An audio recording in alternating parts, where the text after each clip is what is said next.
envolve o tráfico de drogas, envolve situação de extorsão e venda de armas. E toda a investigação, a COGER iniciou também dessa forma, com o processo vinculado com o tráfico de drogas, e acabou fazendo as prisões dos policiais militares. Durante a extorsão eles cobravam dos traficantes para não prendê-los? Toda essa investigação iniciou com a COGER. Existia uma situação que envolvia somente a questão com relação à questão de drogas, envolvia uma situação com relação à venda de cigarros, inclusive, né, que existia uma parcela considerável de traficantes que envolviam com isso aí e acabavam fazendo extorsão desses marginais. Mas para a gente entender certinho, Coronel, exatamente o que esses policiais que foram encaminhados, que foram presos, o que eles faziam? Eles extorquiam, eles ajudavam na venda de drogas, eles vendiam armas, o que eles faziam? Foi um ano de investigação, então teve muitas vertentes. Policiais que estavam envolvidos com o tráfico de drogas, faziam extorsão dos traficantes, policial que estava envolvido com venda de armas, e essa é a grande questão que acabou tendo o volume de policiais. Diga-se por passagem que são policiais que já estavam, 12 policiais presos, 5 policiais já estavam afastados respondendo ao processo disciplinar. Eles já estavam há mais de um ano já praticamente afastados das funções, justamente por outros problemas que já estavam na investigação e sendo avaliados sobre a questão da permanência deles na corporação. E existe algum policial de patente mais alta entre eles? Não, todos são cabos, soldados nessa faixa. E o que acontece com eles agora? O que acontece com eles agora? Esses policiais são encaminhados, vão ficar presos no estabelecimento militar e vai ser feito todo o processo investigativo com relação ao Fórum de Colombo e a Vara da Justiça Militar e serão julgados internamente através de um processo sobre a permanência deles ou não na corporação. Eles vendiam as armas para os traficantes, coronel, é isso? Uma investigação foi muito completa, muito ampla uma investigação. Não envolveu somente venda para traficantes. É uma situação que envolveu a descoberta de venda de armas. E isso para tudo quanto é tipo de situações acontecendo. O senhor falou venda de armas, tráfico de drogas e também extorsão? Extorsão. Também tivemos indício com relação à questão de extorsão. Foi uma surpresa para o senhor isso? Praticamente a investigação sempre é uma surpresa. Os policiais hoje, praticamente aqui na área do 22º Batalhão, são 495 policiais. E, infelizmente, existem alguns policiais que não têm uma conduta apropriada e a gente sempre procura, de forma a homenagear os bons policiais, a não deixar que os mais policiais prejudiquem todo o restante. Há quanto tempo esse grupo atuava e os policiais participavam desse processo? Nossa investigação começou em um ano. Nós tivemos um ano de período de toda essa investigação. Então é esse período que a gente tem essa avaliação de praticamente um ano. Mas pode ser mais tempo. É possível. Como é que era essa rua do tráfico aqui nessa Vila Guarani? Essa rua, praticamente é a rua José Maria Paranhos. É uma rua que fica no Guarani, uma rua bastante movimentada, onde é dividida em 3 pontos. Esses 3 pontos eram os pontos principais que envolviam o quê? Um ponto especificamente a maconha, um ponto especificamente a cocaína e outro ponto especificamente a crack. Então era uma situação muito distribuída, muito bem organizada. Para vocês terem ideia, o tráfico de drogas aqui, existiam escalas de serviço, onde eles tinham horários, onde eles faziam a permanência no local. Existia uma grande utilização de menores com relação à realização do tráfico, muito organizada efetivamente, que dava uma movimentação, como disse para os senhores aí, cerca de aproximadamente 7,5 milhões ao ano de movimentação de dinheiro. Era como se fosse uma estrutura de uma empresa mesmo. Uma estrutura muito bem organizada. Tanto que o nosso foco foi praticamente em cima dos traficantes. Os menores, as pessoas, os menores que estavam no local, isso o Fórum Criminal tem toda a condição a respeito disso, mas praticamente os traficantes, os responsáveis efetivamente pela cadeia do tráfico, foram o foco e foram presos. O senhor comentou até que agora há pouco que a movimentação diária até era um valor expressivo, né, de drogas. O valor diário de um ponto, em valores que a gente conseguiu levantar, até mesmo que houve perante o próprio grupo, delações do próprio grupo. Nossa estimativa, a delação que ele chegou a passar, R$18 mil por dia. Tinha um líder ali ou era corrente ali a ação deles? Cada ponto de tráfico tinha um gerente, que era o responsável. O gerente era o responsável em levar a droga em pequenas quantidades e fazer a venda. E os menores e outras pessoas faziam a venda de forma constante, que ficou muito bem evidenciada até mesmo. Nós utilizamos no processo de investigação um helicóptero que fez imagens noturnas e acabou colocando de forma bem clara a situação de como é que era a movimentação. Inclusive, olheiros em todos os pontos das ruas, quando a viatura chegava no local, praticamente não encontrava nada. É uma situação muito bem organizada. Onde que essa droga era vendida? Só aqui na região de Colombo ou vinham clientes de fora? Onde é que era comercializado? O forte é vendido praticamente em Colombo. Eles compravam de fora, com informações nossas que vinham drogas do Mato Grosso, e vendido praticamente no Guarani. Era o ponto que eles tinham era o Guarani. Coronel, mas mandados foram cumpridos em São José dos Pinhais e Curitiba também. Qual é essa ligação?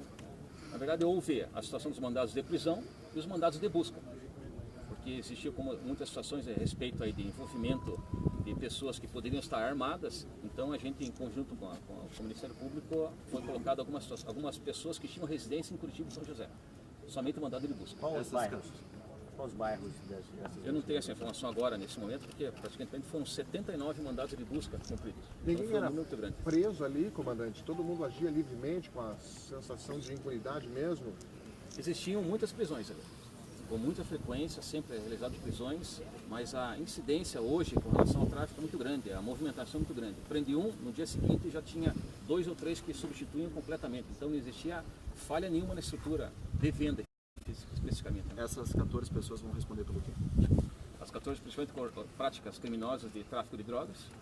Existe também 2 dos responsáveis pelo tráfico ali, já existe um mandado de mandado de prisão pelo crime de homicídio, que estarão respondendo também.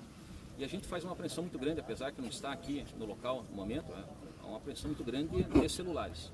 Foram 40 celulares, e a gente observou no decorrer da investigação que o celular hoje, as redes sociais, elas movimentam muito fácil. Você não consegue detectar alguma situação, mas você consegue praticamente coordenar todo um tráfico de droga com o celular na mão. Isso aí é muito evidente. As operações estão concluídas ou ainda existe a possibilidade de mais alguém ser preso durante a tarde? Os inquéritos ainda estão abertos, em conjunto com o Ministério Público, deu todo o aporte para nós. Existem as verificações que serão continuadas ainda.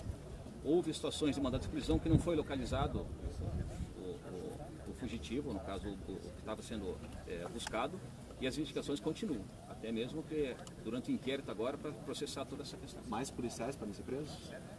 Todos os policiais que estavam investigados, eles foram presos. Coronel, essas armas que foram apreendidas serão periciadas para confrontarem crimes de homicídios em Curitiba, São José e Colombo? Exatamente, muitas vezes mesmo porque existiu mandados de prisão por homicídio. Não é possível que alguma dessas armas tenham sido utilizadas aí para a prática de um crime. O senhor disse que alguns policiais vendiam as armas para esses traficantes. Onde que eles conseguiam essas armas? Essas armas, a gente não chegou exatamente nessa etapa com relação, como eu disse, o inquérito continua. As investigações existiam, a gente não podia ir muito a fundo porque não podia abrir as investigações. Então, a próxima etapa agora, com os policiais, ouvindo as vítimas que possivelmente possam aparecer, a gente vai identificar de repente de onde vêm as armas. Se comprovado realmente a participação deles, droga, coronel, ou não? A possibilidade dos policiais que vendiam droga também, além das armas, ou nesse quesito eles não participavam? Não tivemos nenhuma identificação de policiais traficando, policiais envolvidos com o tráfico. Algumas indicações com relação à extorsão. Quer dizer, eles cobravam então dinheiro desses traficantes para que eles pudessem vender livremente. Exatamente. E é bom frisar sempre essa questão, senhores, que são policiais que já estavam afastados da atividade policial que eles executavam, por já estar respondendo. Existia uma participação muito grande dos bons policiais que tem aqui no 22º Batalhão, que muitas vezes colaboraram, identificar quem são, o que acontecia, para que justamente a gente conseguisse chegar nesse patamar. Todos eles estavam afastados ou não? 6? Nós tínhamos 5 afastados. 5, um deles. Cinco. Esse um era de onde? Era daqui do 22º? 22º Batalhão. E esses 5 estavam afastados por já estarem respondendo a processos, ou conselho de disciplina, por problemas envolvendo a questão aí disciplinar, envolvendo a questão aí de outros crimes no passado que poderiam ter cometido, eu não sei exatamente quais anos que eles estavam cometendo. Ou seja, mesmo afastados eles estavam cometendo esses crimes. Mesmo afastados. Coronel, teve a participação de outros batalhões do interior do estado? Foi somente para o apoio à operação ou porque tem pessoas desses lugares envolvidas aqui?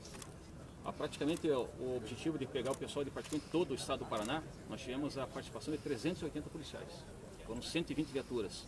Então, para reunir todo esse efetivo, sem que nós pudéssemos prejudicar o policiamento normal de Curitiba, praticamente todo o Paraná, nós requisitamos as rotans, os pelotões de choque, o BOP deu um apoio muito grande para que pudesse executar essa operação. E só na operação de hoje foi usado esse efetivo? Só na operação de hoje. Coronel, o senhor está falando dos bons policiais, é uma pergunta também que cabe agora. O senhor ficou com o soldado de jogo aqui durante um tempo, ele já saiu daqui? Ele já saiu, ele está cumprindo agora a pena dele, a instituição de justiça, prisão temporária, no batalhão de Curitiba. Ele conversou com o senhor, ele explicou, ele prestou depoimento para a polícia, tem um inquérito aberto em relação ao caso dele? A partir do momento que foi cumprido o mandado de prisão dele, foi totalmente à disposição da justiça. Perante a delegacia e que era policial, um bom policial, tinha queixa dele na corporação? Nunca aparentou nada irregular. Apenas ele chegou a falar que ele estava em toda a liberdade, não parecia nem que ele estava preso. Qual que era o que ele fazia aqui dentro, como era a presença dele? O regime do Diogo aqui no batalhão, praticamente, foi um regime como é praticado em qualquer unidade militar. Foi comunicado a todo momento a própria juíza da comarca de Colombo, e como um preso tem direito a um banho de sol, tinha direito ao banho de sol. Ficava restrito a uma sala, tinha um período que ele tinha direito ao banho de sol. Ele ficava totalmente